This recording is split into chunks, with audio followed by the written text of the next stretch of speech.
Welcome back. Two parties and two stories tonight. There is the leading story, too close to call, as we go into the overnight hours. We had a Republican victory comparatively early in the evening with Ted Cruz taking the Iowa caucus. But tonight, as we go into the night, it's the Democrats that are gathering the attention. In his speech, Bernie Sanders called it a virtual tie. Hillary Clinton used no such wording. And now, late tonight, we have something of a protest from the Sanders campaign. Casey Hunt, our correspondent traveling with the Sanders campaign, with us by telephone. Casey, explain what's going on.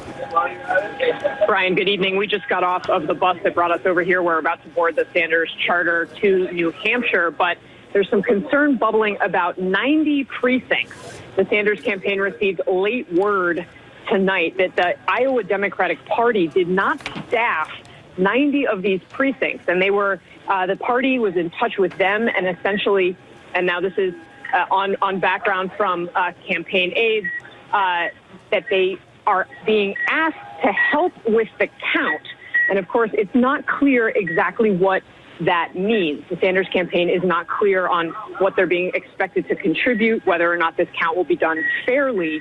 And of course, with the margin, what it is, I think we might be able to show our viewers just how close the number of delegates that we're talking about here. These 90 precincts represent about 5% of the precincts that are still outstanding, and that number has not moved over the course of the last hour or so.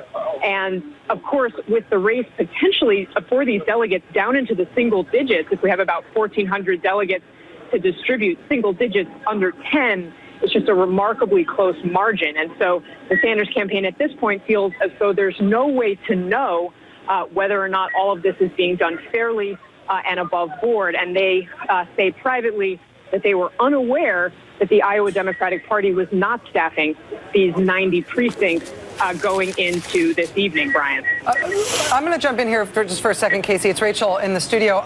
I'm confused as to what it means to staff a precinct. If there's 90 different sites where the Iowa Democratic Party, at least according to the Sanders campaign, didn't have somebody on site, and therefore they don't have anybody there to do tallying at this late point of the night, that sounds like a lot of places where there was no staff. Were there caucuses at those precincts? Is it unusual that there was no Iowa Democratic Party staff there?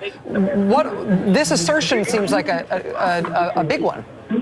It's something, Rachel, that there was some concern raised in the weeks before the caucus about this. And you'll forgive me, I don't have the total number of precincts immediately to hand, but if 90 of them represent about 5%, that should give our viewers a little bit of a sense of what this means. So a precinct, in this case, the party's role is to make sure that what happens in the caucus is being counted fairly. In this particular case, the Iowa Democratic Party and the Republicans as well were relying on an app that was built by Microsoft. It was a new way of counting the votes this time around, or in this case, counting, bodies moving around in a gymnasium, or, we've seen much reporting from our reporters on the ground. So I think our viewers have a sense of what a caucus actually looks like. But in this particular case, there is essentially no independent or ostensibly independent authority to say, okay, we saw with our own eyes that there are this many people standing up for Hillary Clinton and this many people standing up for Bernie Sanders. And one of the concerns that was actually raised in the days and weeks leading up to the primary was whether or not the Democratic Party was going to be prepared to step into that role.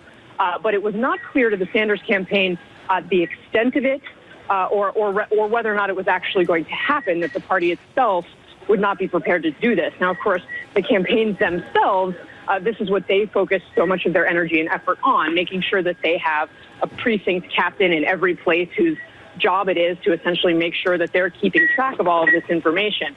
But of course, once you're, trying to tally all of these results, you're still relying on the party to try to be an even hand and to say, okay, we saw this happen. We're nonpartisan.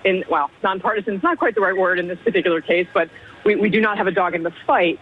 And so that essentially is the issue. The concern now being, if they're asking the campaigns to help, what happens if, for example, there's a discrepancy between what the Clinton campaign observer says happened and what the Sanders campaign observer says happened. And while under many normal circumstances, this 5% might not matter.